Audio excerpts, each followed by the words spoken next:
Hello दोस्तों, आज मैं लेकर के आया हूँ आप लोगों के लिए क्लास 9 का चैप्टर पॉलिनोमियल। तो हम सबसे पहले समझेंगे कि पॉलिनोमियल होता क्या है। Polynomial is an algebraic expression that's consist of variable, constant and exponent using addition, subtraction and multiplication.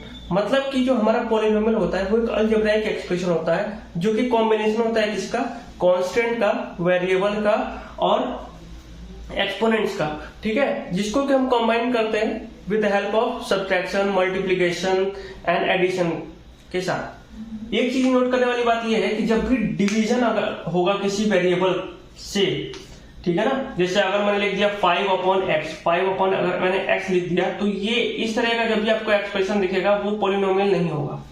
ठीक है, वो हम एग्जांपल देखेंगे आगे किस तरह के होते हैं। सब में ऐसा नहीं होता है, but most of the cases में ऐसा होगा कि जब भी आपका डिवीजन होगा किसी वेरिएबल से अगर, तो उसको हम पॉलिनोमियल नहीं मानते हैं।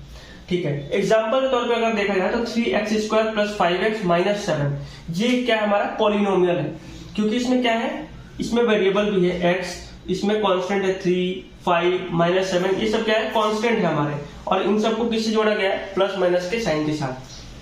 तो ये हमारा क्या हो गया, ये हमारा एक पॉलिनोमियल हो गया विद वेरिएबल 1। ओके, मतलब एक ही वेरिएबल है इसमें, x के अलावा कोई और वेरिएबल इसमें नहीं है।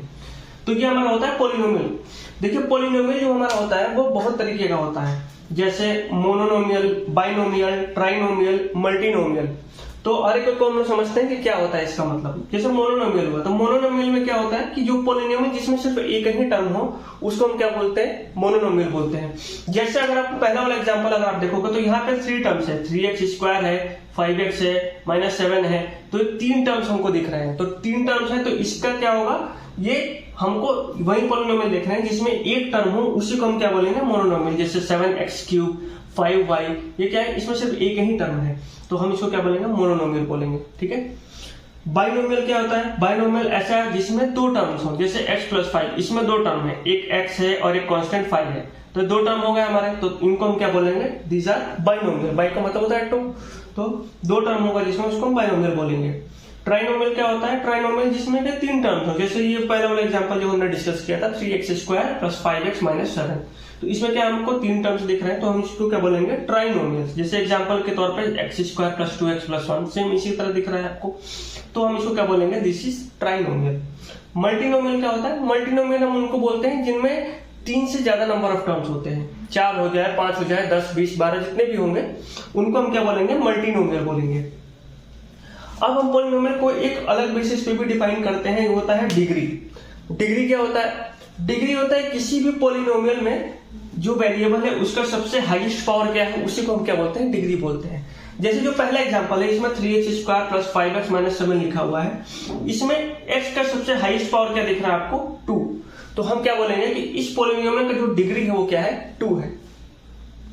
उसी तरीके से जब हम डिग्री के बेसिस पे पॉलिनोमियल को डिफाइन करते हैं तो हम उसको भी बहुत सारे अलग अलग नाम से बोलते हैं, जैसे कांस्टेंट पॉलिनोमियल, ऐसा पॉलिनोमियल जिसमें कोई x की वैल्यू ना हो, जैसे 7 फॉर एग्जांपल 7। अब इसमें क्या है, x की कोई वैल्यू नहीं है, अगर कुछ नहीं है तो हम इसको मान सकते हैं x⁻0, क्योंकि किसी का भी पावर अगर 0 होता है तो उसकी वैल्यू क्या होती है, उसकी वैल्यू होती है 1, राइट। तो हम 7 × 1 लिख सकते हैं इसको।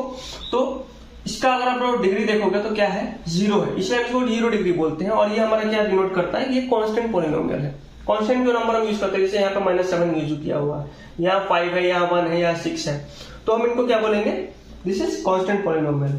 दूसरा क्या है, लीनियर पॉलिनोमियल। लीनियर पॉलिनोमियल वो पॉलिनोमियल होते हैं जिसकी डिग्री 1 होती है, मतलब सबसे हाईएस्ट डिग्री उसके पॉलिनोमियल में क्या होगा, x का पावर में 1 होगा। जैसे 2x + 3, इसमें x का हाईएस्ट पावर क्या दिख रहा है, 1 दिख रहा है, कुछ नहीं, इसका मतलब क्या है, यहाँ पे 1 है, तो हम इसको क्या बोलेंगे, this is a linear polynomial.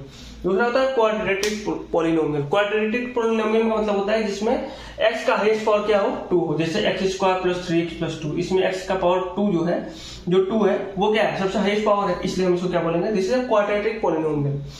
चौथा हमारा होता है क्यूबिक पॉलिनोमियल।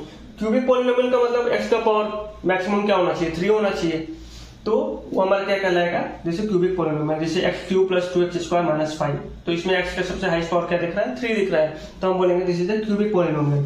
क्वाड्रेटिक पॉलिनोमियल हमारा क्या होगा, जिसमें x का हाईएस्ट पावर क्या होगा, 4 होगा, तो एक्स का power 4 minus 6x square plus 9। अब इसमें आपको देख रहा होगा सब एक्स का सबसे हाईएस्ट पावर क्या दिख रहा है, 4 दिख रहा है, तो हम इसको बोलेंगे this is a quadratic polynomial. ठीक है, क्वाड्रेटिक और क्वाड्रिक में कंफ्यूजन हो सकता है, तो आप लोग थोड़ा ध्यान दीजिएगा इस चीज को। तो क्वाड्रेटिक पॉलिनोमियल क्या होता है, क्वाड्रेटिक पॉलिनोमियल होता है इसमें एक्स का पावर 4 हो। क्वाड्रेटिक क्या होता है, इसमें एक्स का हाईएस्ट पावर क्या हो, 2 हो। तो ये हमारा है पूरा पॉलिनोमियल से रिलेटेड चीजें।